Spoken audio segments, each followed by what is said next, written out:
안녕하세요. 제1이비인후과 현동호 원장입니다. 오늘은 수면에 대해서 말씀을 드리고자 합니다.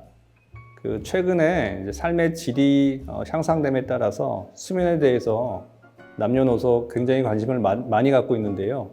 자의반, 타의반으로 수면 문제로 병원을 찾는 환자들이 급증하고 있는 추세입니다.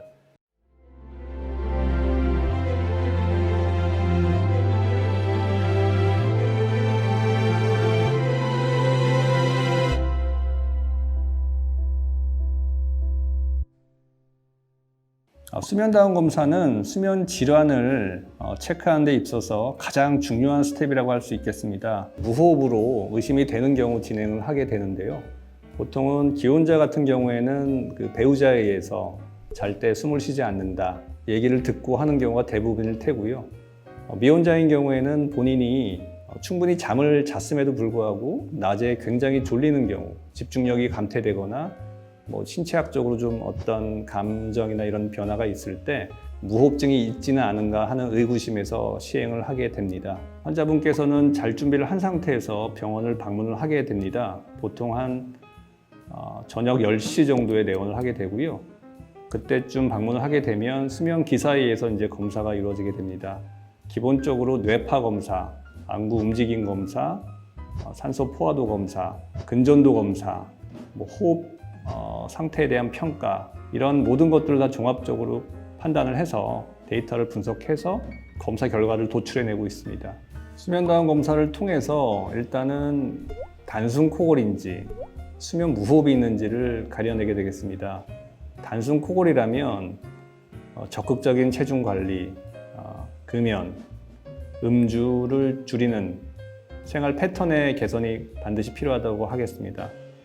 또한 무호흡으로 진단되는 경우에는 이게 수면 무호흡 지수에 따라서 경증인지 중간 정도인지 수면 무호흡 지수가 높은 중증의 수면 무호흡증이 있는지를 가려내게 됩니다. 수면 무호흡 지수에 따라서 수술적인 치료를 적용할 수도 있고, 환자분이 수술적인 치료에 대해서 굉장히 부담을 느끼는 경우, 이런 경우에는 비수술적인 치료, 여기 테이블에 있는 양압기 치료를 하는 경우가 있습니다. 이 마스크의 타입은 굉장히 다양하지만 일반적으로 많이 하는 코를 좀 막고 이 호수하고 이 본체를 연결한 상태에서 이 본체에서 100% 산소 공급이 됩니다. 환자분이 무호흡에 빠질 때 이 본체에서 간헐적으로 100% 산소를 코를 통해서 넣어주는 과정이 되겠습니다. 그렇게 되면 100% 수면 무호흡증은 없어질 수는 있습니다.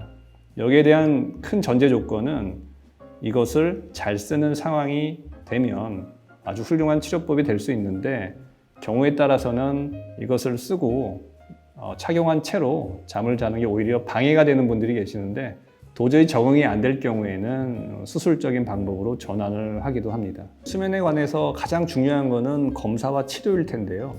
수면 검사도 보험으로 이제 적용이 되기 때문에 부담이 좀 덜해졌고요. 양압기 치료에 관해서도 건강보험 적용이 되기 때문에 나라에서 일부 렌탈 비용을 대주기 때문에 굉장히 좀 부담이 많이 준 건 사실입니다. 주저하지 말고 수면 질환에 대해서는 이비인후과에 오셔서 검사 및 치료를 충분히 상담하는 게 나중에 합병증을 예방하기 위한 필수적인 행위라고 할 수 있겠습니다.